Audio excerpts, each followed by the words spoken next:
Eric here with Two Sides of Fi, just checking in to set up this episode. This is part 2 in a 2-part series. If you missed part 1, you want to be sure to catch that one first.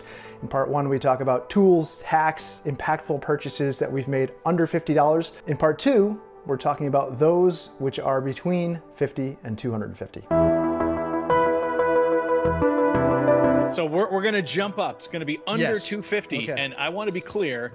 I didn't put too many constraints on myself and how I thought about this list, but I knew I didn't want to just live at the top end. Like, let's see how many things I can find over $200 Yes. that are amazing. Smart. And honestly, it didn't take me that long to think about like really impactful stuff that was under $100. And the most analog on that list, but also what I realized, one of my favorite things I have purchased in the last few years. I'm probably going to hurt myself trying to show this to you, but I'm going to do my best. Okay. I love props. It's this Lodge Oh, geez. enameled That thing's heavy. Dutch oven. It's super heavy.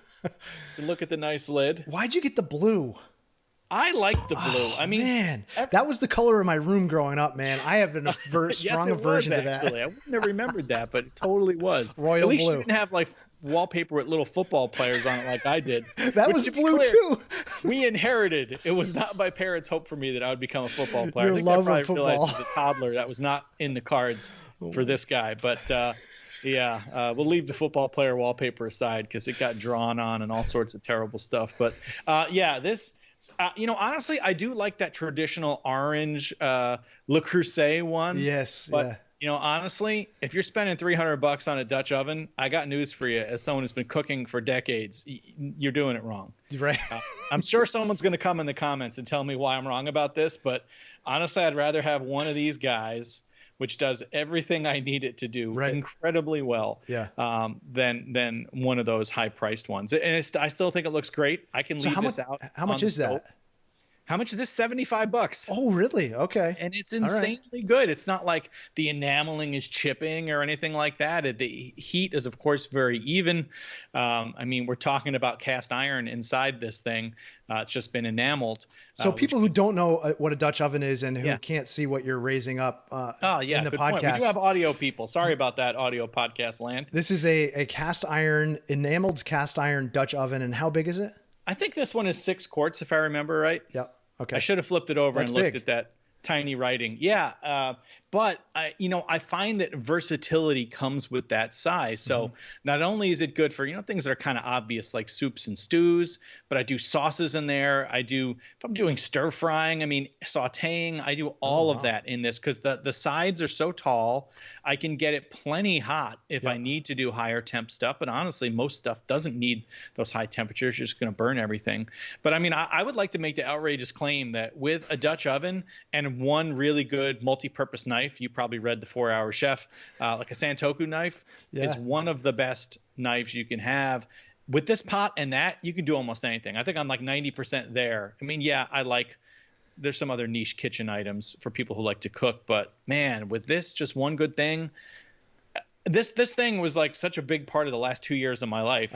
Yes, I like cooking in general, but like between lockdown and retiring early, I was cooking a lot. And so you do I most of made the cooking, all right? the Oaxacan. I do. Yeah. Okay. I do most of the cooking. Lori does the baking. I don't mess with making bread and things like that, but she does. And that's great. But, I made all the Oaxacan moles in this thing, tons of soups and just, I don't know, man.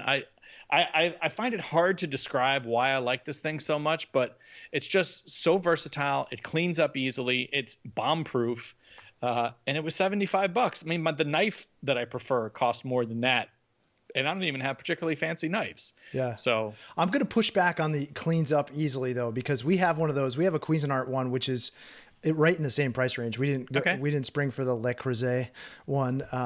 And Laura did all the research on that for us, but because she does most of the cooking, but the cleanup on, and I know one of the reasons to use a Dutch oven is because you can get the browning on it, right? Yeah, you can. Yeah. But man, I can't get that thing clean. What's your secret? Oh, really?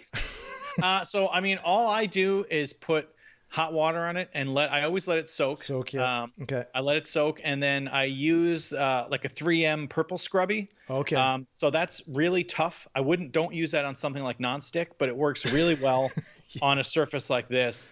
that is meant to be scrubbed. Clearly, this is enameled, so you can use soap. You can insert meme here about cast iron. You can clean this up as hard as you want.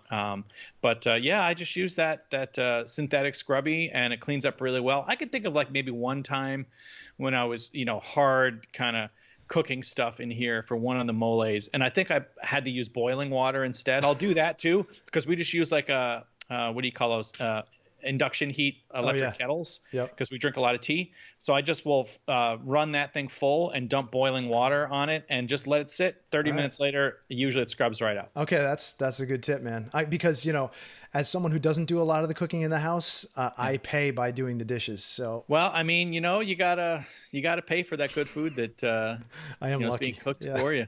Cool, that's a great one. What do you got on your under 250 list? Okay, so my under 250, and granted, this can vary depending on the experience, but Laura and I love going to kind of premium concert experiences.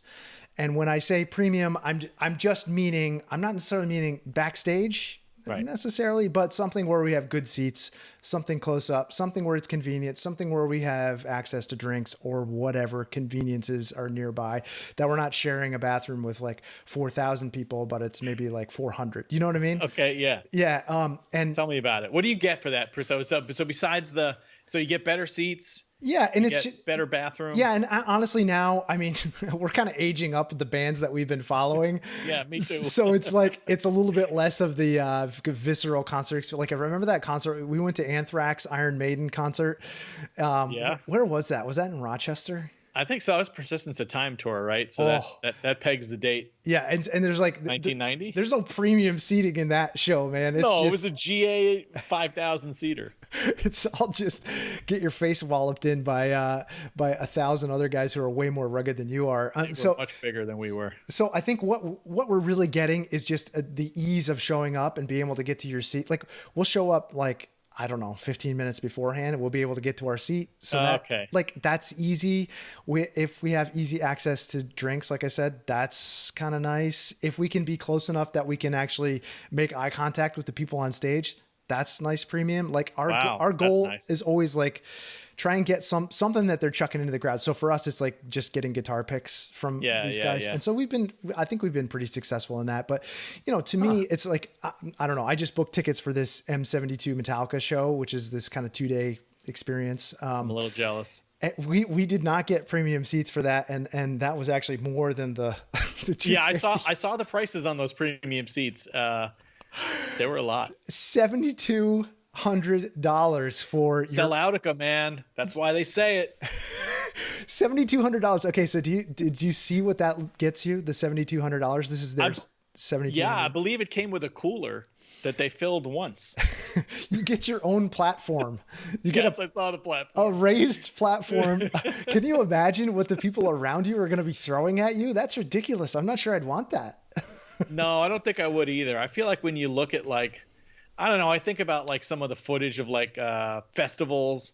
Like I'm thinking of the Lollapalooza documentary. The people that are up high, like those are not people, number one, that you want to hang out with. They don't actually like Metallica. And you're right. They didn't even think about that. The crowd is going to be hurling batteries at you. Oh, forget it, dude. That's awful. When we were going to smaller venues, this is even more possible. I mean, if you just book a show at a small venue, and granted, not every band you're going to want to see is going to go there, but we've been to some really amazing experiences and been backstage, been like on the tour buses. Really? Yeah, that's been amazing. Like who? Oh man. Coheed. I know you don't like Coheed and Cambria. I like Coheed and Cambria. I think they're all right. Laura's like completely nuts for them. We went to see them in Quebec City and did that, and it was amazing, man. I mean, she has this major crush on Claudio, so just being within a few inches of him in his tour bus was like. That's a good one. No. I have a different. You made me think of it. It didn't even cross my mind for the list. I have a take on the premium concert experience. Okay. So, and this is a very different genre of music from what we were just discussing. But as you know, I went to see Churches again not too long ago in Hollywood, actually at the Hollywood Bowl. And while there weren't necessarily kind of special tickets available, I mean, I got decent seats, but what I did this time is I got a hotel room within walking distance of the venue, which I have never done before. Okay. And Nice. You know, I knew I didn't want to be driving in this part of town. I didn't want to deal with Ubers, but there are some hotels that weren't outrageously expensive. They weren't cheap. They fit under this this limit here, but it made the experience so much better just to be able to kind of roll in on foot at whatever time we wanted to show up, get in. You know, we could leave at different times. Lori had some stuff she needed to do. So, you know, me and the teen, you know, got on foot and went in there and got our seats and, you know, got some seat cushions and all that crap. And it's like, all right, we're here, we're ready to go. And, you know, none of that hassle, none of that like nagging feeling that I get. I'm sure you don't, because you're smarter than me about this. Like, oh, when should we leave? Like, okay, this encore sucks. Should we leave now? And like, because we're going to beat the crowd out of the parking lot. Oh, yeah. We're going to stuck for 2 hours. But it was so much better, and it was money well spent. And I would highly advocate for that if it's something people can fit in their budget. It's great, man. I love that kind of twist on it. But we definitely do that too. I mean, oh, you do? Yeah. Damn it. Because, well, you got to remember, we're always going to a city to see shows that we want to see. You have to travel. So we have to travel. So we might as well just be close to the venue. And it's amazing. Yeah, it's so much. It's a great experience. You don't have to, you know, you can have a few before you get to the show. You can do whatever you feel like at the show, and then go grab some food in the neighborhood afterwards. I mean, that's amazing. Yeah. You know, the other thing I'll add to that, Jay, and this kind of applies more broadly to people who are traveling. Anytime we've booked a premium tour, you know, whether that's a boat tour in St. Lucia or a walking tour in Florence, you know, that's always been money well spent. And generally it's in that range. You know, it depends on how many people you have, obviously, but you know, you'd be shocked at how little some of these things actually cost. And they give you access to, and like, if I think about this boat tour we took in St. Lucia, we go down to this guy's private dock. He takes us, you know, it's not a crazy over the top boat or anything, but he takes us to this, you know, his brother's restaurant and such. I mean, some of it, who knows what's a racket and what's not, but this is not a restaurant I would have walked into on my own off the street. And so I feel like those things just help you maybe become more comfortable with the place, maybe do activities you may not have felt comfortable otherwise. And if you book them kind of early in the trip, then maybe it kind of opens more doors for the next couple of days. Oh, we should check out that market, or we should go into this place. Yeah. Yeah, I agree with you 100%. Those are such good ideas. Some of the best experiences that we've had have been tours, and some of the best tours we've had have been ones where the cost of it was the tip. Oh, they were like free tours. Oh, really? You know, by students. In Japan, I think it was Himeji Castle, you know, classic, right? It's in the Kurosawa films. It's just a stunning fortress. Yeah, there's just this dude and his grandson. They're like, yeah, we're part of this organization that like we take people on tours for free and lets us practice English. But they knew like everything about this place. And of course, it's Japan. So tipping was not only expected, it was, you know, it was frowned upon. So it was a tremendous experience. You know, I'm sure we learned tons of stuff we would not have learned otherwise. I love that. And yeah, all we had to do was say yes. I mean, it was just great. Just asked us if we wanted the tour. I'll put that on my list, man. Don't turn them down. All right, man. Speaking of walking into concerts, my next item on my 250 list, I have another prop. Okay, let's see it. It's this shoe. Oh, okay. Tell me about this shoe. Ultra Touring 5. Delightful sneaker. This one is used. You can see it's very used. In fact, it's worn down now. You can see I pronate, as you can tell right here. So you know, I got into super long walks, then several marathon walks, a lot of walks over 20 miles, and I needed good shoes. And I knew that, thankfully. I didn't discover it the hard way. I like to walk enough that I knew I needed way better shoes than I was wearing. And I will freely admit, I will go on record that I am not someone who ever paid a lot for, certainly not for regular sneakers. I mean, hiking boots, sure, different story. But I never really thought about like what quality you need to have to just, you know, walk long distances on roads or on like hard pan trails. Okay. And I'm so glad that I did the legwork literally to figure out like good shoes to get.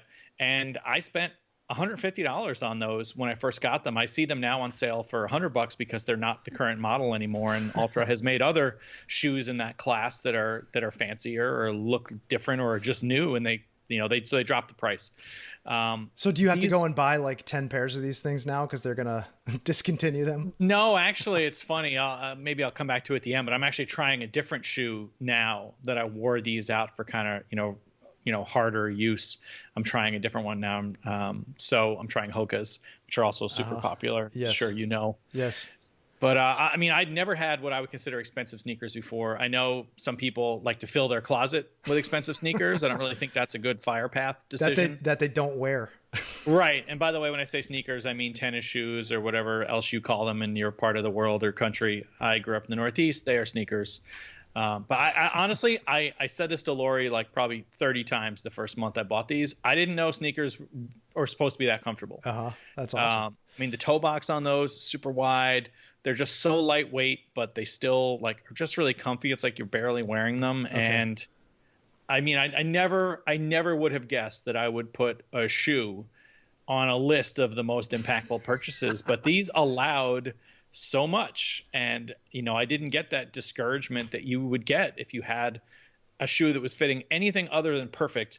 And you were, found yourself 15 miles from your house and had to figure out like, well, what do I do now? Yeah. I mean, they make a huge difference. If I think about walking any kind of distance in my Chuck Taylors, my Converse All-Stars, I mean, my arches ache after 100 steps.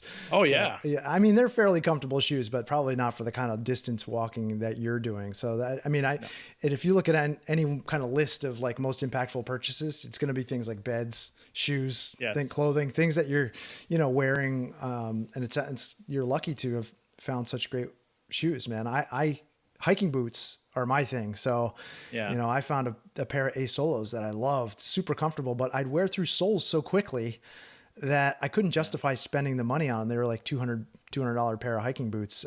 So what have you done about the soles there? Cause it looks like they are actually wearing out. Can you get them resoled, or you just buy a new pair? No. And that's the thing I don't like is that, I got probably 300 miles on them before I started seeing that kind of wear. Okay. And, I looked into it. I asked I know some people who are, competitive runners who use these shoes, and they were like, yeah, I mean, at best you're talking 500 miles. And they said, but for me, like very often I only get 300. So it doesn't feel like enough. It does annoy me a little bit. So I'm trying a different, style right now. I'm trying a pair of Hoka's, but the sole isn't dissimilar. And I know that if I'm walking on pavement or hard stuff, like, Vibram isn't the best choice. Yeah. That's just going to shred. So I'm not sitting here saying I have a solution, but I am trying a different style right now to see how they hold up differently. Nice. Well, it's opened a lot of doors health-wise for you. So I think that's that's a great, impactful purchase. Love it. Yeah, I think so. And a surprising one. What's up on your list? A little bit boring, but a clothing item. Merino shirts, man. I love merino shirts. Merino is temperature regulating, odor resistant.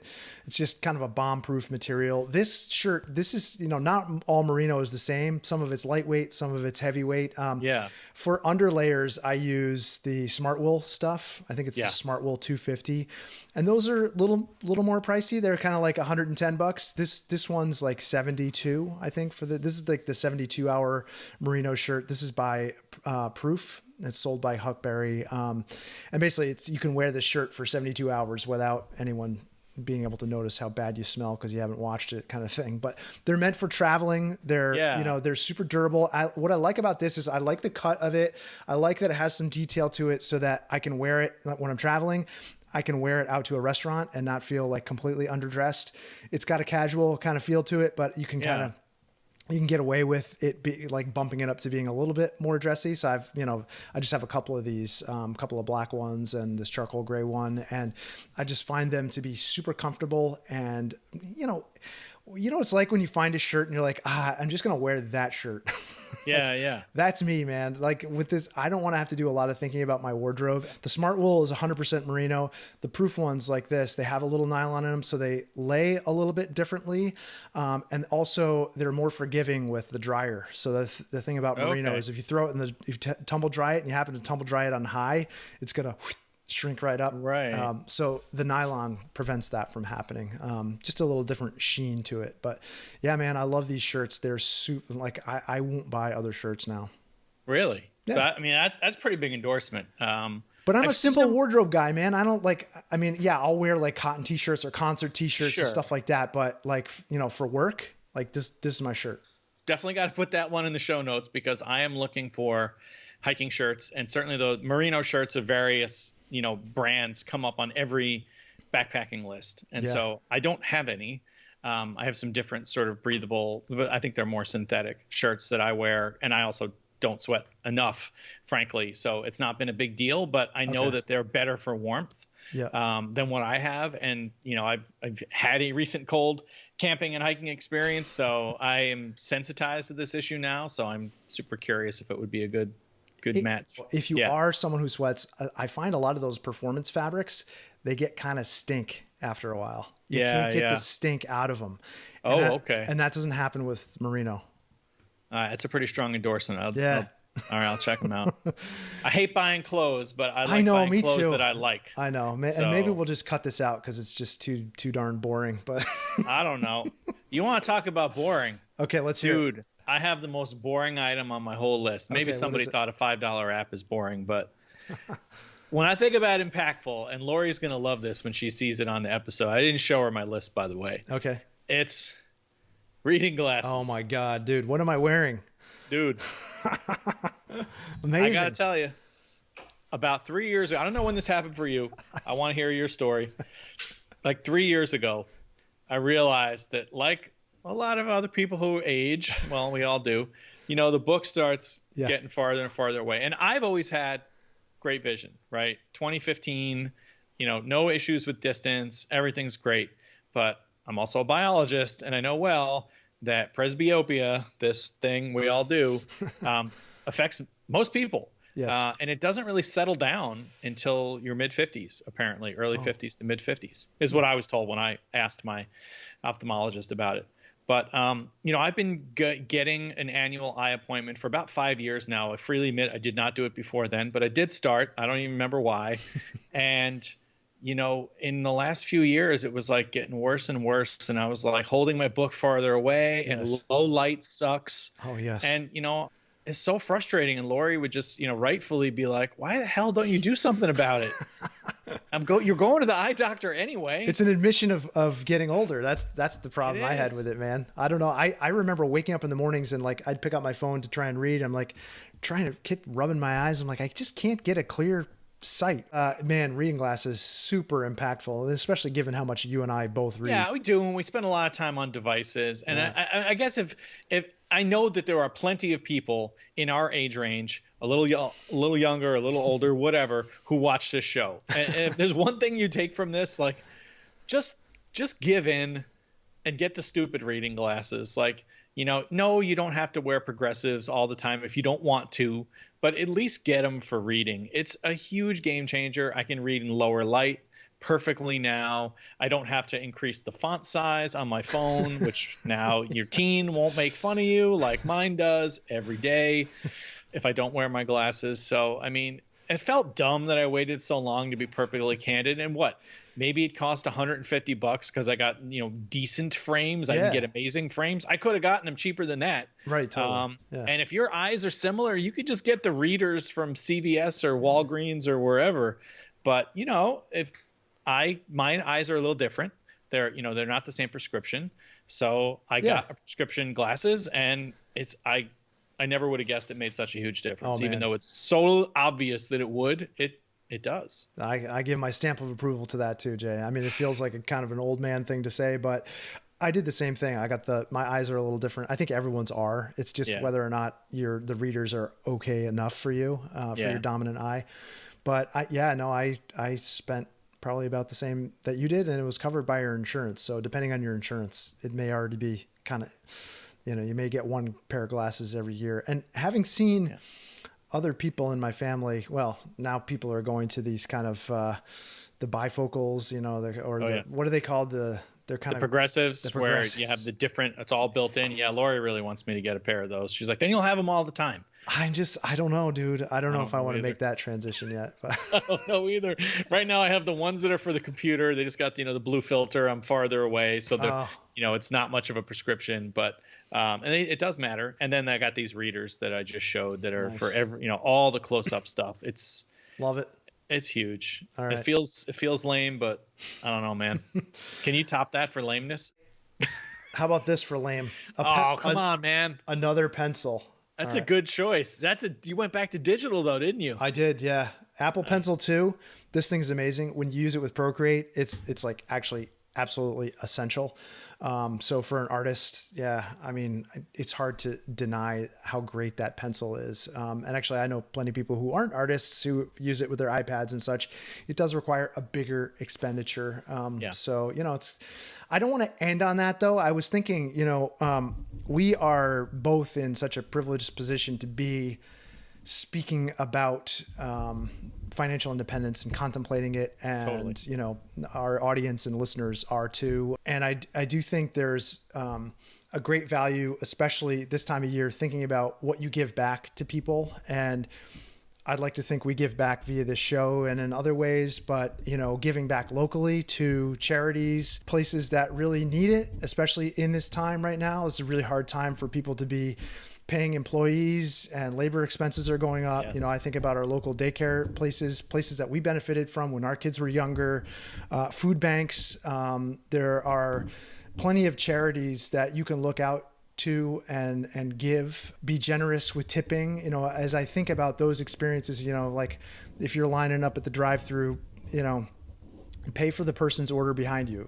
Just love that. Do you remember when we were kids, we were driving on the New York State Thruway, you always have to stop to pay the tolls, right? Yeah. And I just remember this one time we were driving and someone in front of us paid the toll for us. And I thought, wow, this is amazing. And I just think about, I remember how we felt as a family. We caught up to them. We're like, all waving to them on the highway. And, it's just that kind of feeling is really hard to replace with any kind of a material item. It's kind of like these, experience things that we've been talking about. Those experiences live on in our memories, far beyond the moment where we spend the dollars. And I feel like giving has that impact and effect. And oftentimes, I don't know, I think tipping big in a place has that effect for me personally. How do you think about giving? I agree 100%. And I'm glad you kind of went here. I didn't think we would, but it's a perfect ending, honestly, Eric. I would add a couple things. First of all, is the idea that, many of us look at our lives and we feel privileged and we feel like, oh, I don't need, more stuff. And I actually got this idea from my mom. It's, the idea that you can give to an organization somebody cares about on their behalf. And then you're kind of sharing that good feeling of, this is an organization I like to support, but more importantly, it's in the name of somebody who really cares about this organization. Yeah. So they my mom's like, hey, don't get me stuff. Like, here's some causes I really care about and that I support with my time, yes, or my wallet. And, if you are so inclined, that's a really cool thing you could do. And so she does that with us. We do that with her. I think that's just a really wonderful gesture.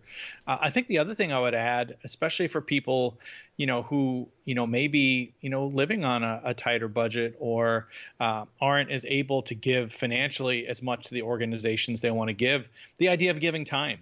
And it doesn't have to be a huge commitment, right? Most people are working and they're busy and they can't give, a week, or a day of time. But, a lot of these organizations out there, you can just give an hour or two of your time, even once a month. Some of them would be thrilled to have that support. And so I think just this idea of spending time, yes, and not just money, in support of causes and people that you care about is another really great way to give.